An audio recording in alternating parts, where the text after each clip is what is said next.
The smoke comes on as Commander Frost calls for the deselection of Afterburner by the 4 Diamond pilots.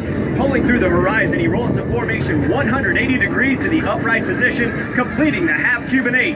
As the Diamond accelerates in the descent, they acquire the necessary airspeed for their next maneuver.